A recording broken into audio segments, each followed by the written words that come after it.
एक मुद्दत के बाद आज इंडिया गेट पर मैं परिवार के साथ लौटा। बहुत बड़ा अंतराल बीच में गुजर गया और परिवार भी बदल गया और परिवार के साथ इंडिया गेट भी बदल गया। परिवर्तन तो आता है वक्त के साथ साथ, लेकिन ये जो परिवर्तन आया है ये बड़ा लाभकारी परिवर्तन है। जब आते थे बच्चे छोटे छोटे होते थे, रंगरेलियां मनाते थे, खुशियां मनाते थे, लेकिन आज परिवार, बेटा बड़ा है आशीष और साथ में पुत्र वधू है आस्था, बहुत कुछ बदला है। परिवार ही नहीं, इंडिया गेट भी बदला है। कर्तव्य पथ बनने के बाद इंडिया गेट नहीं रहा है, एक भारत का तीर्थ बन गया है। पहले जब हम आते थे इतनी चहल पहल नहीं होती थी, लेकिन आज देखिए, चारों ओर निगाह उठा के देखिए, लोगों के हुजूम है। देश ही नहीं विदेश से लोग आए हुए हैं देखने के लिए। ये नया तीर्थ है भारत का। यहाँ आके एक गर्व महसूस होता है, बहुत अच्छा लगता है। पूरा विगत आके आजू बाजू खड़ा हो जाता है। क्या थे हम, क्या हो गए हैं हम, कहां से चले थे, कहां पहुंचे हैं हम। ये सब खुली आंखों से देखते हैं, बहुत अच्छा लगता है। यहाँ घूमते हैं फिरते हैं, एक नई हवा का, एक नए युग का एहसास होता है, बहुत अच्छा लगता है। देखते हैं, आज बहुत दिन के बाद लौटे हैं, झांकते हैं अपने विगत में भी, देखते हैं कहां से कहां पहुंचे। ईस्ट इंडिया कंपनी ने लड़ भिड़कर मुगलों से तिकड़मे लगाकर भारत को छीन लिया था और एक नायाब गिफ्ट की तरह, एक तोहफे की तरह ईस्ट इंडिया कंपनी ने भारत को इंग्लैंड को सौंप दिया था। भारत को पाकर इंग्लैंड भी धन्य धन्य हो गया था। विश्व में इतना बड़ा साम्राज्य, इतना बड़ा, इतनी बड़ी कॉलोनी किसी और के पास थी ही नहीं। एक तरह का भारत इंग्लैंड के लिए वरदान था और उन्होंने बड़े ही मनोयोग से, बड़ी चतुराई के साथ, श्रद्धा के साथ हिंदुस्तान में अपनी राजधानी कलकत्ता में बनाई थी। कलकत्ता माने के बंगाल उन दिनों का बहुत ही संपन्न राज्य था। कलकत्ता बंदरगाह था और कलकत्ता से जो व्यापार था वो पूरब में और पश्चिम में दूर दूर तक फैला था।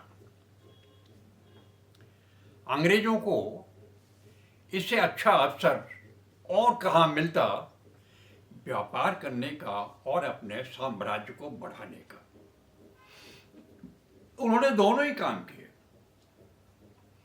व्यापार को भी बढ़ाया और साम्राज्य को भी बढ़ाया। हिंदुस्तान जैसे उन्हें प्लेट पर रखा हुआ, एक प्लेट पर रखी हुई एक सौगात जैसा मिला था और वो पाके बेहद पसंद थे। कलकत्ता में उनका बहुत बड़ा स्वागत हुआ था। पहले लोगों को लगा था जैसे ब्रिटिश जो आए थे वो उनके मेहमान थे उनका स्वागत था, उनके इरादे बुलंद थे और उन्हें लगा था कि बंगाल यहाँ से आगे जाएगा, बंगाल प्रगति करेगा और वो भी साथ साथ होंगे, आगे बढ़ेंगे। लेकिन थोड़े दिन के बाद बंगालियों को बहुत बड़ी निराशा हुई थी जब उन्हें ये पता लगा था कि ये लोग तो उन्हें गुलाम ही बनाना चाहते थे, बराबरी नहीं देना चाहते थे, शासन करना चाहते थे और देश को लूट लूट के इंग्लैंड ले जा रहे थे। तब जाके बात बिगड़ गई थी और युगांतर जैसी संस्थाएं बंगाल में जन्म लेने लगी थी और ब्रिटिश का घोर विरोध खड़ा हो गया था। अंग्रेजों ने एक चाल चली थी, बहुत बड़ी गहरी चाल चली थी और उन्होंने बंगाल को विभाजित कर दिया था, दो हिस्सों में फाड़ दिया था। एक हिस्सा था जहां हिंदू मेजॉरिटी में थे और मुसलमान माइनॉरिटी में थे। दूसरा हिस्सा था जहां मुसलमान मेजॉरिटी में थे और हिंदू माइनॉरिटी में थे, और दोनों को आपस में लड़ाने का उन्होंने क्रम शुरू तब कर दिया था जहां हिंदू माइनॉरिटी में थे, अंग्रेज उनके साथ थे, जहां मुसलमान माइनॉरिटी में थे, अंग्रेज उनके साथ थे और दोनों को लड़ा रहे थे।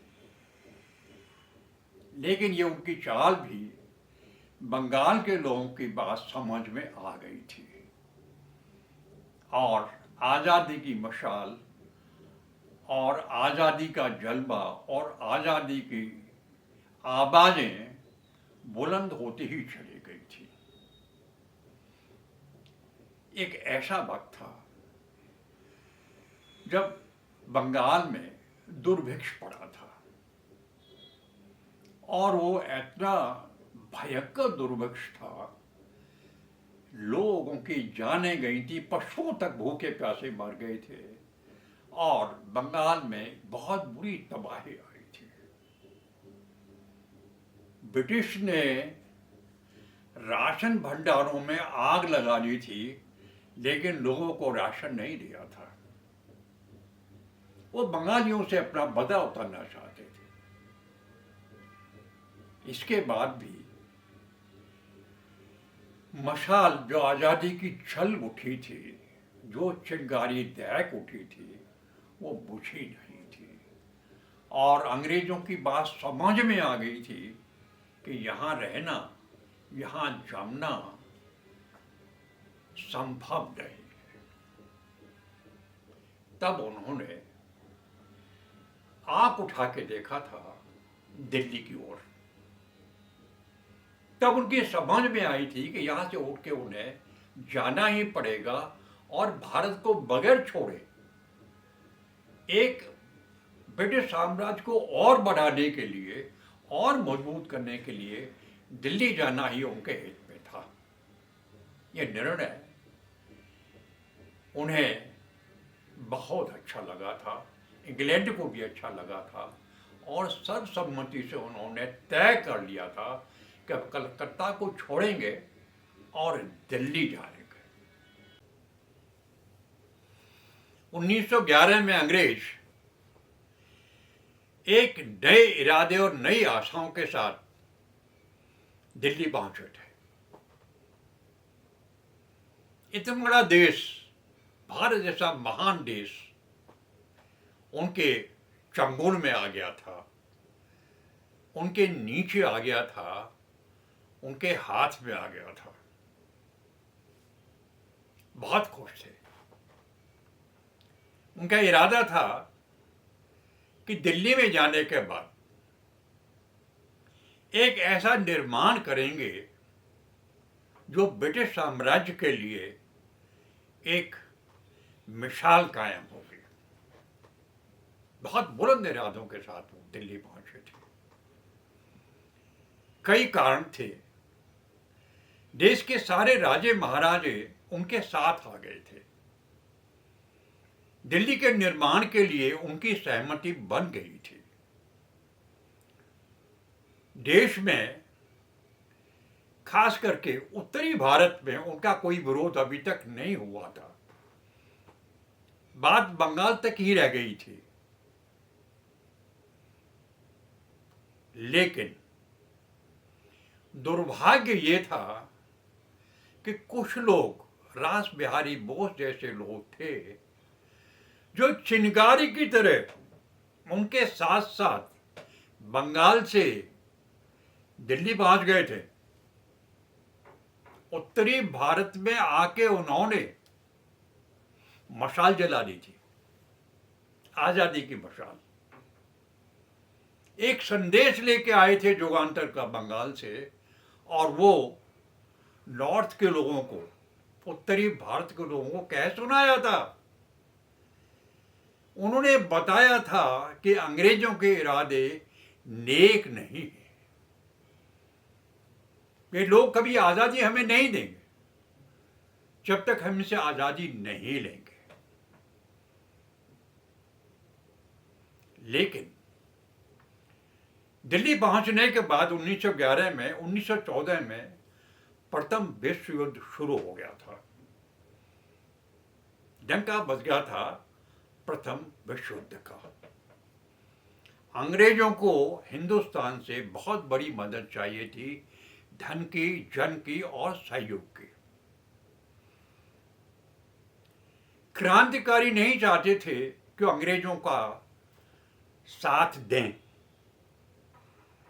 लेकिन हमारे प्रबुद्ध लोग थे जो नहीं चाहते थे कि अंग्रेजों को किसी तरह से नाखुश करें। अंग्रेजों का पूर्ण सहयोग हुआ था प्रथम विश्व युद्ध में, और वो युद्ध जीत गए थे भारत की बदौलत। लड़ाई तो हम नहीं की थी, श्रेय उन्होंने लिया था कि उन्होंने युद्ध को जीता था।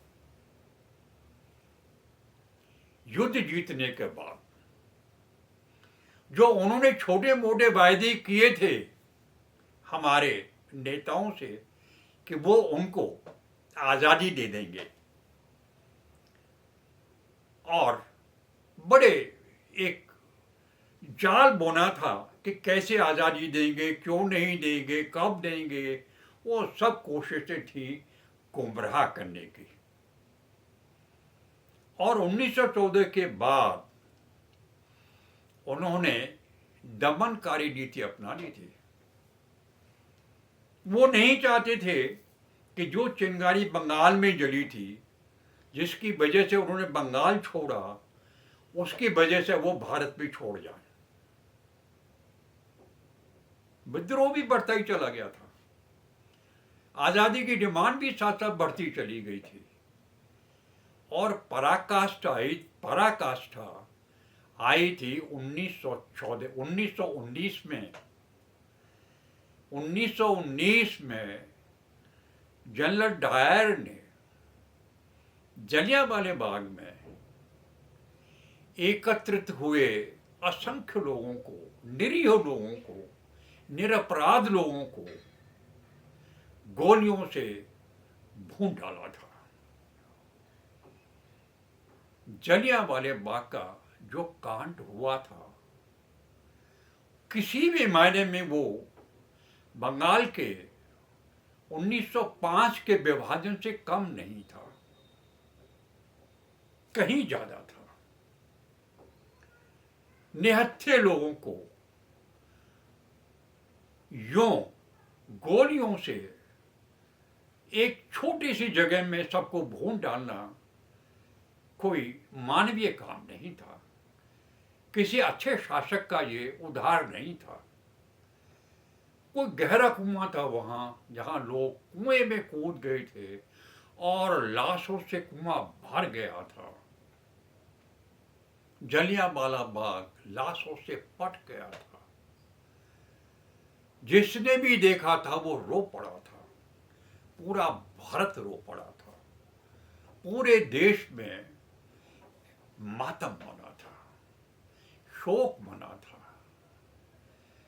लेकिन जनरल डायर जब वापस इंग्लैंड गया था तो उन्होंने इसे सेलिब्रेट किया था। डायर को महान बताया था, उसका महान स्वागत हुआ था, उसको महिलाओं ने जेवर उतार उतार के दिए थे भेंट में कि उसने इतना बढ़िया काम किया है कि जिसका कोई जोड़ नहीं है, कोई तोड़ नहीं। डायर का भी कहना था कि इस घटना के बाद भारत का कोई गुलाम जरूरत नहीं करेगा मुंह खोलने की, ये मेरी गारंटी है। अब कोई मुंह नहीं खोलेगा, निष्कंटक राज करो, हिंदुस्तान तुम्हारा, मैंने दे दिया।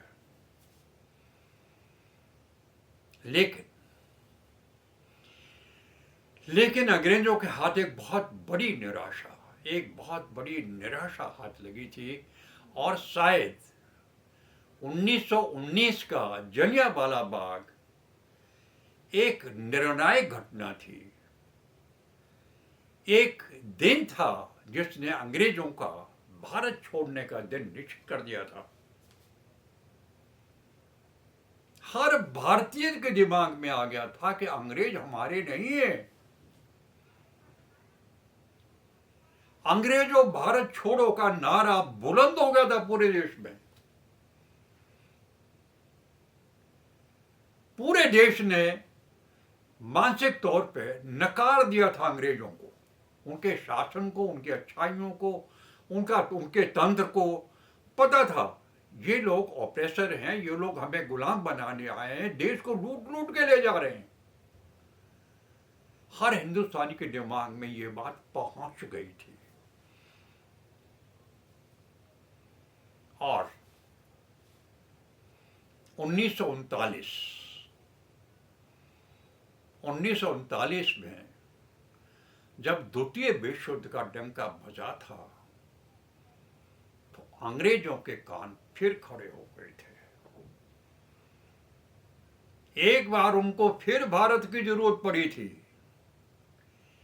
अब वो फिर भारत की तरफ देख रहे थे।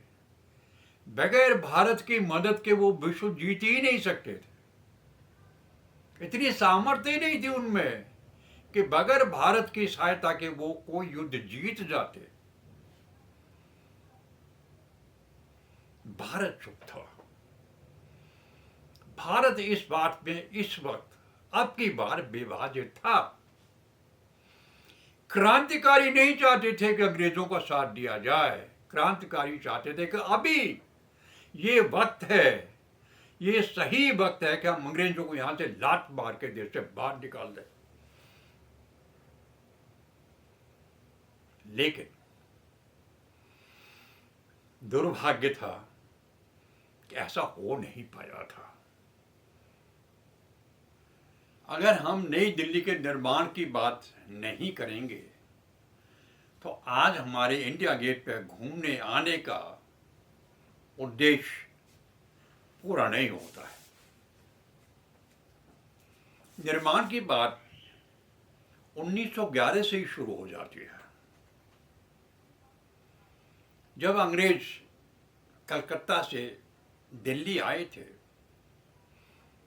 उनका भव्य स्वागत हुआ था। जब मैं कहता हूं कि देश में आज़ादी की चिंगारी सुलगा दी गई थी नॉर्थ इंडिया में भी, और रास बिहारी बोस जैसे लोगों ने आके यहाँ आज़ादी की मशाल जला दी थी, वहीं दूसरी ओर एक और जलवा चल रहा था। अंग्रेजों के करिश्मेटिक कल्चर का जलवा पूरे देश के ऊपर हावी हो चुका था। और खासकर जो हमारे राजे महाराजे थे वो ब्रिटिश के साथ आ गए थे, वो विरोध में नहीं थे। 1911 में भी जो उनको यहाँ स्वागत मिला था, देखने लायक था। उसी से ब्रिटिश के हौसले बुलंद थे, उनको दृढ़ विश्वास था कि अब वो हिंदुस्तान में टिकेंगे। हिंदुस्तान उनका हुआ, वो हिंदुस्तान छोड़ के कभी नहीं जाएंगे। 1911 के बाद में विश्व युद्ध शुरू हुआ था, प्रथम विश्व युद्ध, लेकिन उसके बाद निर्माण शुरू हुआ था नई दिल्ली का। और आज आप देखेंगे ये जितना भी राष्ट्रपति भवन बना हुआ है, इंडिया गेट बना हुआ है, नॉर्थ साउथ ब्लॉक बने हुए हैं, और पूरा दिल्ली का, नई दिल्ली का निर्माण हुआ है, ये एक दिन में नहीं हुआ। पूरे 20 साल लगे थे पूरे नई दिल्ली के निर्माण में। और इसमें सबसे बड़ा धन जन का सहयोग जो हुआ था, वो हमारे देशी राजाओं, रियासतों की तरफ से हुआ था। निर्माण के साथ में उन्होंने भी धौलपुर हाउस, बड़ौदा हाउस जैसे, पटियाला हाउस जैसे अपने भवन यहाँ अंग्रेजों के सहयोग के लिए बनाए थे। मीन्स उनका भी सत्ता में साझा था, सहयोग था, पूर्ण सहयोग था। और यही कारण था कि अंग्रेज आश्वस्त हो गए थे कि अब वो भारत में टिकेंगे। ऑन द कॉन्ट्रेरी, अगर हम देखें, राजे महाराजे ही नहीं,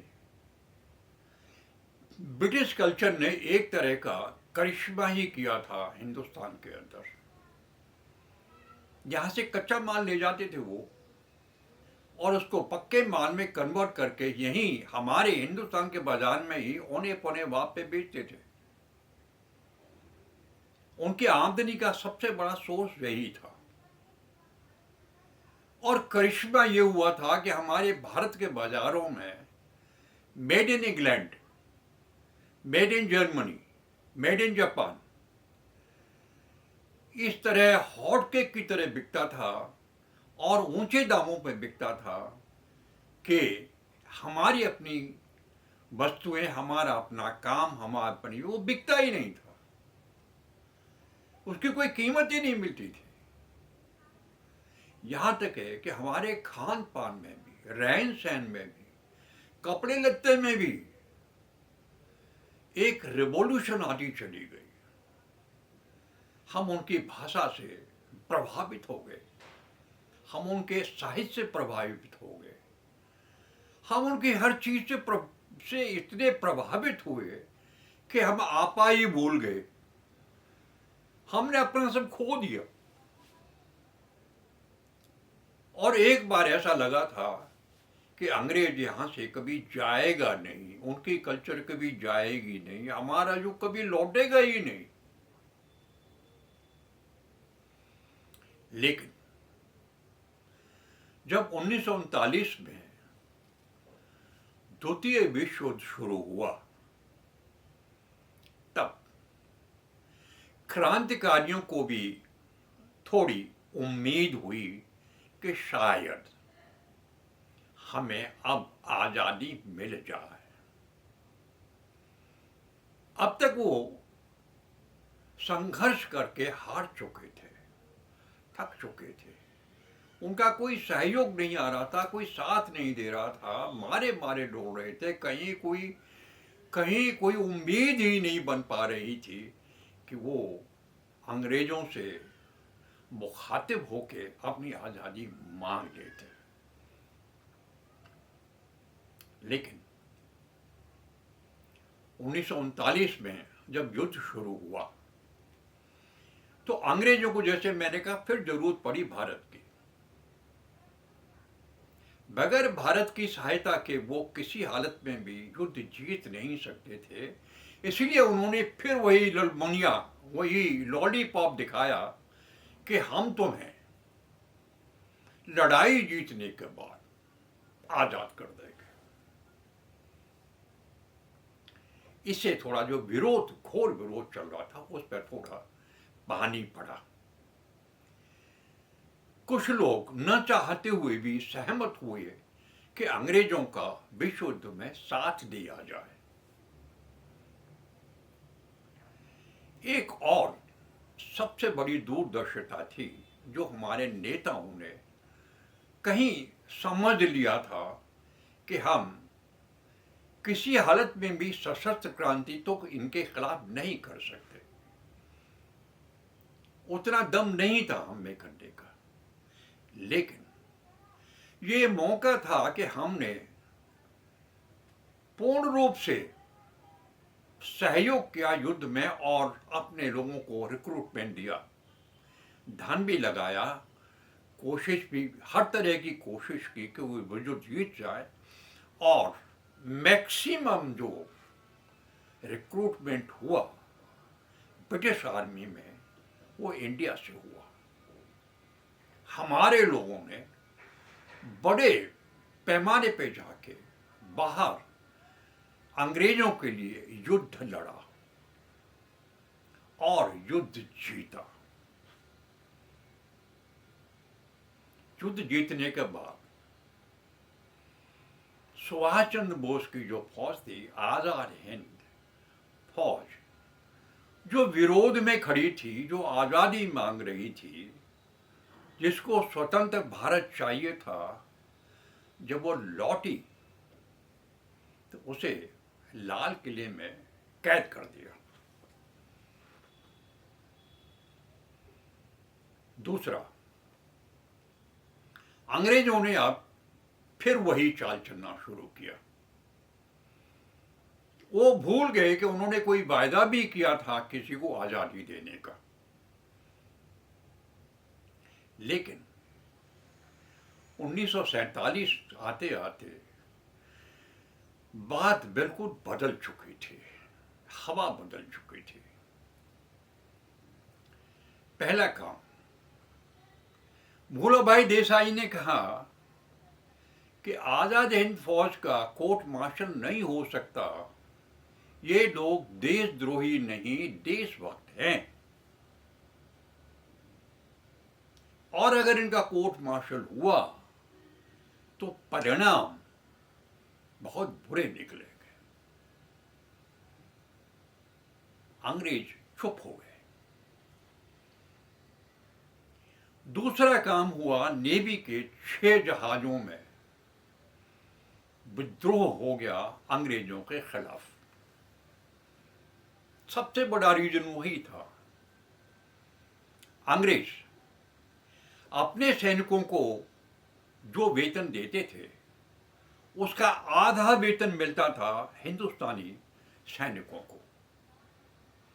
प्रमोशन मिलता था ब्रिटिश वालों को, इंडियंस को एक लेवल से ऊपर प्रमोशन देते ही नहीं थे। थोड़ी बहुत गुंजाइश हुई थी सेकेंड वर्ल्ड वॉर में कि अंग्रेजों को जरूरत पड़ी थी, तब उन्होंने हिंदुस्तानियों को कमीशन देना शुरू किया था और ऑफिसर बनाना शुरू किया था, और देहरादून में एकेडमी शुरू की थी ऑफिसर्स के लिए। उनके पास ऑफिसर पूरे नहीं होते थे, मजबूरी में उनको ये काम करना पड़ा था, और हमारे लिए एक सौभाग्य था। ये चिंगारी सेना में भी पहुंचने में देर नहीं लगी थी कि उनको पता था लड़ाई हम लड़ते हैं, नाम उनका होता है, काम हमारा होता है, नामा वो कमाते हैं, हमें कुछ देते ही नहीं। एक तरह का रिजेंटमेंट था आर्मी में और नेवी में और एयरफोर्स में, जिसको दबाने के लिए जब माउंटबेटन ने कहा था क्या करें, नेवी के 6 जहाजों में म्यूटिनी रिबेलियन, चर्चिल ने कहा था डुबो दो 6 के 6 जहाजों को समुद्र में। माउंटबेटन ने कहा था फिर एक भी ब्रिटिश का एक भी आदमी यहां जिंदा नहीं बचेगा, मामला बहुत गर्म है, देश खोल रहा है। उसके बाद जनता हो या नेता हो, कोई भी इस वक्त ब्रिटिश के फेवर में नहीं था। उन्हें झंझ गया था कि अब हिंदुस्तान छोड़ के जाना ही पड़ेगा। कोई विकल्प नहीं बचा था ब्रिटिश के साथ 1947 में। लेकिन ब्रिटिश तो ब्रिटिश थे, केले खाए थे, बहुत राज किया था उन्होंने, बहुत कॉलोनियां थी उनकी। वो एक तरह से उनका सूरज उनका डूबता नहीं था उनके राज में। वो ऐसे आसानी से जाने वाले नहीं थे, कुछ तो उन्हें करना ही था। अब ब्रिटिश साम्राज्य का सूरज अस्त होने को था। अंग्रेजों को कोई सूरत नजर नहीं आ रही थी कि वो अपने इतने बड़े साम्राज्य को बचा लेते। तब उन्होंने एक गहरी चाल चली थी, एक ऐसी गहरी चाल चली थी जिससे उन्हें उम्मीद थी कि वो फिर से भारत में अपनी जड़ें जमा लेंगे। और वो चाल थी विभाजन, देश का बंटवारा। उन्होंने एक ऐसी चाल चली थी जहां हर कोई स्वतंत्र होना चाहता था। कहा जो स्टेट आज़ाद रहना चाहती है, जहां जाना चाहती है जाए, जिनको यूनियन के साथ नहीं रहना है अपना अलग ठिकाना ढूंढ ले। पाकिस्तान चाहिए, खालिस्तान चाहिए, अफगानिस्तान चाहिए, जो भी चाहिए वो हमसे मांग लें। सब लोग फ्री हैं, जो जहां जाना चाहे वहां जाए। अगर हिंदुस्तान पाकिस्तान बनता है तो सारी रियासतें स्वतंत्र हैं कि वो हिंदुस्तान को ज्वाइन करेंगी या पाकिस्तान को ज्वाइन करेंगी। एक ऐसा विष बीज था जो उन्होंने गलत टाइम पे बो दिया था और वो लोगों के दिमागों में उगाया था। न जाने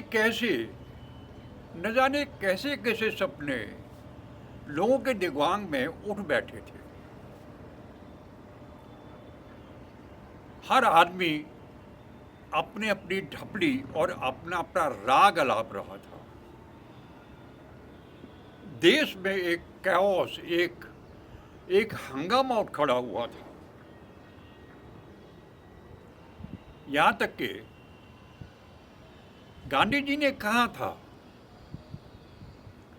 बंटवारा मेरी लाश के ऊपर से होगा। लेकिन बंटवारा रुका नहीं था, बंटवारा होके रहा था।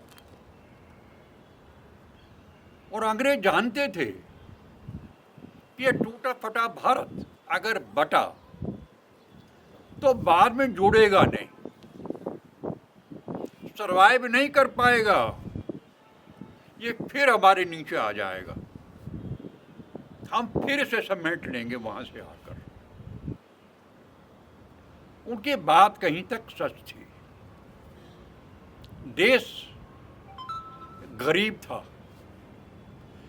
देश अशिक्षित था, देश अपने वजूद के हिसाब से कहीं स्टैंड ही नहीं करता था। हमें अंग्रेजों ने वहाँ लाके छोड़ा था जहाँ हमारे पास 2 वक्त की रोटी मुहैया नहीं थी। हमारे पास न कोई इंडस्ट्री थी, न कोई नो हाउ थी, न कोई आमदनी थी, न कुछ था। सब कुछ तो उन्हीं का था और उनके बाद सब कुछ उनके साथ चला जाना था। देश को नंगा खड़ा होना था। लेकिन जिद थी भारत की कि वो आजाद होके रहेगा। जिद थी उन स्वतंत्रता सेनानियों की जिन्होंने अपनी जिंदगी दांव पे लगा दी थी कि हम आजादी लेके रहेंगे। आप जाओ यहां से, चले जाओ, जो होगा हमारा वो होगा। एक नारा था, एक आवाज थी जो बुलंद हुई थी, जिसने अंग्रेजों को दहला दिया था। उन्हें जांच गया था कि चाहे बटेंगे, मरेंगे, कटेंगे, लेकिन अंग्रेज अब यहां नहीं रहेंगे। और सच में ही जो बंटवारे की विभीषिका है, जो बंटवारा हुआ, जो बंटवारे के परिणाम हुए, वो बेधक थे, असहनीय थे, अमानवीय थे। पूरा देश लहूलुहान हो गया था। एक दूसरे की जान का प्यासा हो गया था। बच्चे उजड़ गए, घर उजड़ गए, सब कुछ उजड़ गया। मार काट, चारों तरफ से दौड़ना भागना, देश में एक ऐसा माहौल भर गया था कि न आज की पता था न कल का पता था। क्या होगा कुछ पता नहीं था। लेकिन मैं सलाम करता हूँ, मैं प्रणाम करता हूँ नेताओं को जिन्होंने उस वक्त में धीरज के साथ, सहनशीलता के साथ, सम्मान के साथ देश को बचा लिया। विभाजन हुआ, दो देश बने, लेकिन जो उम्मीद थी अंग्रेजों को वो नहीं हुआ। देश को गरीबी की उस हालत से, अशिक्षा की उस हालत से, बेगारी की उस हालत से नेताओं ने ऊपर उठाया जिसकी किसी को उम्मीद ही नहीं थी। जब 1952 में चुनाव हुए थे देश में पहली बार, पूरी दुनिया हंस रही थी, इंतजार में थी कि ये क्या करेंगे, ये कर क्या रहे हैं। अशिक्षित लोगों को वोट का अधिकार देके सरकार बना के ये कहां जाएंगे। लेकिन करिश्मा हुआ था, करिश्मा हुआ था जिससे उम्मीद नहीं थी, जिस करिश्मे की कोई कहीं दूर दूर तक संभावना नहीं थी, वो करिश्मा हुआ था। भूखा भारत, नंगा भूखा भारत खड़ा हुआ था। भारत ने अपने आप को संभाल लिया था, भारत ने अपने आप को बना लिया था, भारत ने वो किया था जिसकी किसी को उम्मीद ही नहीं थी। हरित क्रांति, लोगों ने कहा था भूखा मरेगा भारत, और हम सरप्लस थे। और उसी का आज का परिणाम है इंडिया गेट। आज का इंडिया गेट, आज का भारत, संपन्न भारत, विश्व की एक शक्ति भारत, और हम उसके नागरिक। आज हम अपने उन लोगों को प्रणाम करते हैं जिन्होंने बलिदान दिए, देश को खड़ा किया, हमें ये सौभाग्य दिया।